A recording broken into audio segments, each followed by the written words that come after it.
ரீசெண்டா பார்த்தேன் ரீல்ஸ்ல. எல்லாருமே ஒருத்தரை பத்தி தான் பேசியிருந்தாங்க. இந்த டியூக் 390 ஒரு பையன் எடுத்திருக்கான். எடுத்து 10 நாள்லயே ஆக்சிடென்ட். எப்படின்னா ரோட்ல ஓரமா நின்று இருந்த லாரி மேல எடுத்து போயிட்டு விட்டு ஓட்டிட்டு வந்தவர் ப்ளஸ் பின்னாடி கொண்டு வந்தவர் ஃப்ரெண்டு 2 பேருமே ஸ்பாட் அவுட். ஹெல்மெட் 2 பேருமே போடல.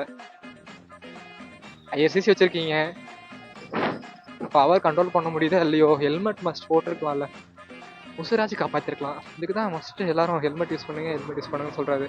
போலீஸ்காரங்க அதை வந்து அதிகமா ஹெல்மெட் போடலாம் பிடிக்கிறாங்க. அவங்களே குறை சொல்ல முடியாது. வேகமா பண்ணல, யாரும் உங்களை பார்க்க போறது இல்லை. பிள்ளைங்க முன்னாடி முறுக்கிட்டு போனாக்கா அது எத்தனை நினைச்சிட்டு இருக்கீங்க? முறுக்கிட்டு எவ்வளோ பொறுமையா போங்களேன். 1 செகண்ட் பாக்குற பிள்ளைங்க 10 செகண்ட் பார்த்துட்டு இருப்பாங்க. கரெக்டு தானே? சட்டன்னு போயிட்டு யார் பார்க்க முடியும்?